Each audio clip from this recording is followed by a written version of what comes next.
What's up, dudes? So I know what you're thinking. You saw the title of the video. You're like, HAble, you're selling out already? You're already making money off of other people's products just by advertising them?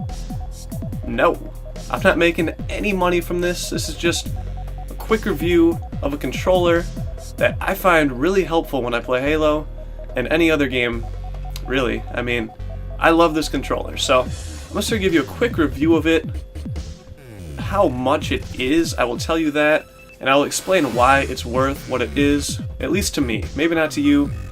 It really depends on what you're looking for in a controller. Alright, so here it is. It is the Power A tournament controller, and it costs $80. Alright, that's a pretty expensive controller. And I was very skeptical when I bought it.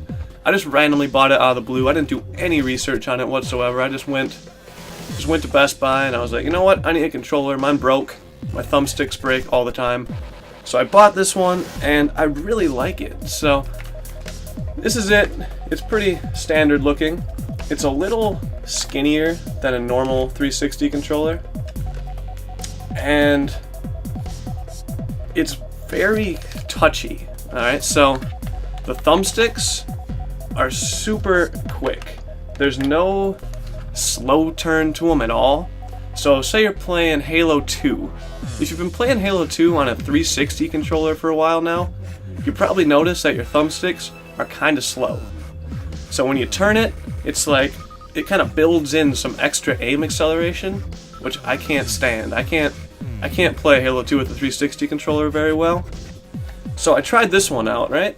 And it's incredible how much of a difference it is. It's like my sensitivity, I actually had to lower it by 2 because this controller is so fast that I would just be sweeping across the screen if I was playing at my usual sensitivity. So I moved down from 6 to 4 when I got this controller, and it really helped me. I really like it, especially for quick scoping and stuff in Halo 2 and Halo 4. It works really well. There's a bit of a learning curve with it. If you've tried out the MLG controller or anything else like that, you'll probably notice that it takes you a few hours or a few days to get used to it. But once you do, you love it. Like you can't play without it. I can't use a normal 360 controller anymore because it just feels so weird. This controller just feels natural once you start getting used to it. It's really cool. And as a nice little added bonus here, or like a cool little feature, it lights up. Just look at that. How cool is that? You got a little button on the back. You can change the color of it. I like that one. That one looks crazy. But yeah, you don't have to have it light up if you don't want. But those are the colors. I think it's pretty sweet. I like to play in a pretty dark room, so just putting these on sometimes just makes me feel cool. I don't know. There's really no purpose to it. I mean, I don't look at the controller when I play. I know where the buttons are. But I think it's still pretty cool. And if you were at a tournament and everyone had these and everyone had them all on a different color, I think it'd look pretty cool.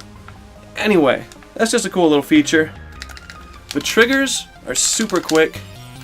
You can probably hear hitting the bottom there. They're very quick. I really like that. The buttons also super quick. You can hit the buttons really quickly on this controller.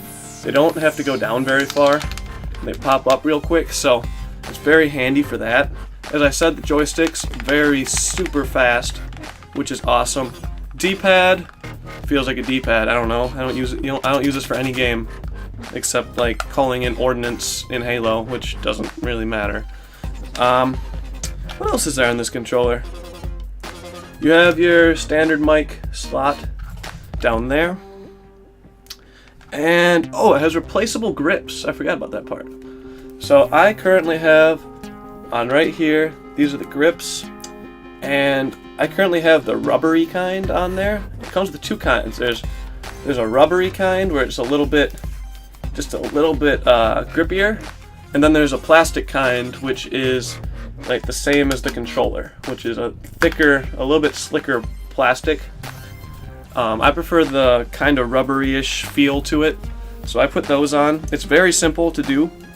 It's just 3 screws it comes with a screwdriver, and it's just 3 screws, and it's off. You just pop them on, put the screws back in, and you have different grips on there.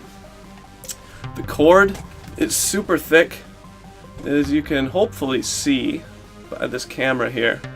It's a very thick cord. It won't break, like your cat's not gonna eat the cord. Alright, I have a kitten now, so that's actually a serious risk here for me. But yeah, the cat's not gonna eat through this cord anytime soon. It's USB, it's a wired controller, which I like. It has the disconnection at the bottom, so if it does somehow come unplugged, if you pull it out or something, the controller probably will come out of the Xbox and you don't have to worry about pulling it off a shelf or anything, which is very handy. That's about it, I think, for this controller. It is $80, so I would only recommend it if you're very serious about video games, or if you just want to get a controller that will last. I've had it for a few months now, and it works perfect. There's nothing wrong with it. I really like it, and I think it's worth the $80. It also comes with a very handy carrying case, which I don't have with me because it's at my house. But it's very handy, it's cool, so if you're playing in tournaments, you can actually put it in the case, bring it with you. You'll look either really cool or really nerdy. Either one, who cares? It's a cool controller. And that's about it. That's all I got for you. So I hope you enjoyed this video. Leave a comment. If you decide to buy the controller, or if you have the controller, leave a comment telling me what you think of the controller. And if you need any help with it or anything, just leave a comment. Alright, thanks for watching, guys.